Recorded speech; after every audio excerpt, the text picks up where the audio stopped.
వ్యక్తులపై చట్టపరమైన చర్యలు తీసుకునేందుకు ప్రభుత్వం ఎందుకని ఉపేక్షిస్తున్నది? మంత్రులు ఆరోపణలు బట్టి చూస్తే ధరణి ముసుగులో జరిగిన అక్రమాలు భూదందా భారతదేశంలోనే అతిపెద్ద ల్యాండ్ స్కామ్ గా అనిపిస్తా ఉన్నది. మరి ఇంత పెద్ద స్కామ్ పై విచారణ జరిపించకుండా కాంగ్రెస్ సర్కార్ ఎందుకు ఉపేక్షిస్తున్నది? దాని వెనుక మతలబ్ ఏమున్నది?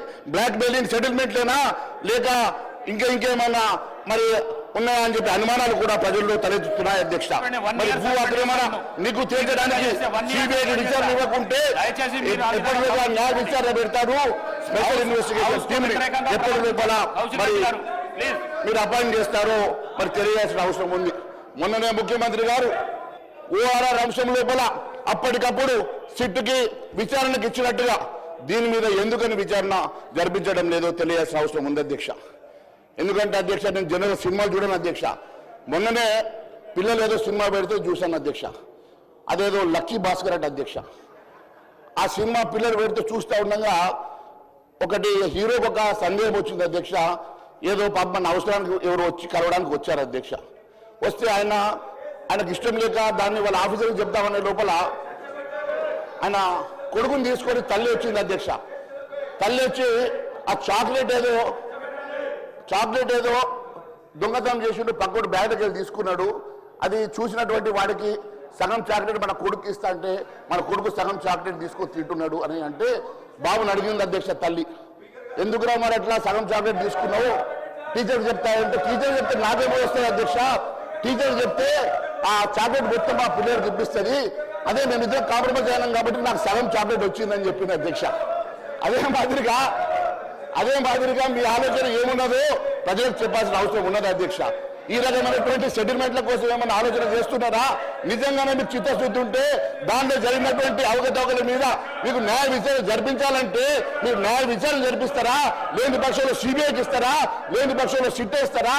లేని పక్షంలో ఏ రకమైనటువంటి నిర్ధారణ జరుపుతారో ప్రజానీకానికి చెప్పాల్సిన అవసరం ఉందని తెలియజేస్తా ఉన్నాను. అధ్యక్ష, అంతేకాదు అధ్యక్ష, భూభారతి చట్టం ద్వారా ధరణి తప్పిదాలు దిద్దుబాటు ఎప్పటి లోపల చేస్తారు. అధ్యక్ష, మరి మీరే చెప్తా ఉన్నారు ఇన్ని లక్షల ఎకరాల భూమి అన్యాక్రాంతమైందని చెప్పారు కదా అధ్యక్ష. దాని వివరాలు ఎక్కడన్నా బయట పెట్టిండ్రా అధ్యక్ష? అధ్యక్ష, మరి ఎంతమంది 20 లక్షల మంది రైతులకు అన్యాయం జరిగిందని చెప్పినటువంటి మరి మంత్రి గారు 20 లక్షల మంది రైతులు ఎవరు? వారి జాబితా ఎందుకు బయట పెట్టలేదు అధ్యక్ష? మరి ఇన్ని లక్షల ఎకరాల భూమి అన్యాక్రాంతమైతే అన్యాక్రాంతమైనటువంటి వివరాలు ఎందుకు మీరు మీ వెబ్సైట్ లో పెట్టడం లేదు అధ్యక్ష? దాని వల్ల నష్టపోయిన రైతుల వివరాలు ఎక్కడున్నాయి? వారు ఏడాది కాలం జరిగినా దాని మీద న్యాయ విచారణ జరపలేదు, దాని వివరాలు బయట పెట్టలేదంటే దీని ఎంత ఉన్న మతలు ఏంది అధ్యక్ష? అంతేకాదు అధ్యక్ష, సమగ్ర భూ కవతల సర్వే ఆధారంగా భూ హక్కులు కోల్పోయిన రైతులందరికీ న్యాయం చేస్తామని ఇప్పటి వరకు ఎంతమందికి న్యాయం చేస్తుంది అధ్యక్ష? మీరు ఇచ్చినటువంటి మేనిఫెస్టోలో పెట్టినటువంటి అంశాలే కానీ మీరు మరి అనేక సందర్భాల్లో మాట్లాడినటువంటి అంశాలు కానీ ఏవి కూడా మీరు అటెండ్ చేయకుండా కేవలం మీరు ఏ రకంగా పేరు మార్చి మీరు చేస్తున్నటువంటి మతలబ్ ఏంది? దీనివల్ల రైతులకు జరుగుతున్నటువంటి న్యాయం ఏందో తెలియజేయాల్సిన అవసరం ఉంది అధ్యక్ష. ల్యాండ్ కమిషన్, ల్యాండ్ ట్రిబ్యునల్ ఎప్పటిలోగా ఏర్పాటు చేస్తారో చెప్పడం లేదు.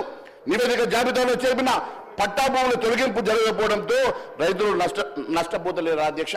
అంతేకాదు అధ్యక్ష, నిషేధ జాబితాల్లో ఇప్పటివరకు ఉన్నటువంటి మరి ఎన్ని వేల ఎకరాల భూములు అవన్నిటికీ కూడా మరి ఎప్పటిలో మరి వాటిని సరిచేస్తారు, ఇప్పటివరకు ఎన్ని సరి చేశారో కూడా మీరు చెప్పలేకపోతున్నారు అధ్యక్ష.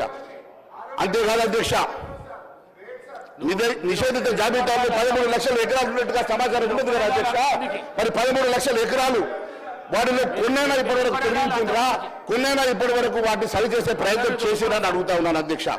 ఏడాది కాలంలో రైతులు కాంగ్రెస్ సర్కారు వచ్చినాక వాటన్నిటికీ కూడా న్యాయం జరుగుతుందన్న ఎంతో ఆశతో ఎదురు చూస్తున్నటువంటి రైతులకు ఇప్పటి వరకు ఎలాంటి కూడా లాభం జరగకపోవడంతో రైతులు ఆందోళనలో ఉన్నారు అధ్యక్ష. దానిని అక్రమాల ద్వారా బీఆర్ఎస్ నేతలు దోచుకున్న సొమ్ము ఎందుకని కక్కించడం లేదు అధ్యక్ష? గౌరవ ముఖ్యమంత్రి గారు కూడా అనేక సార్లు చెప్పారు అధ్యక్ష.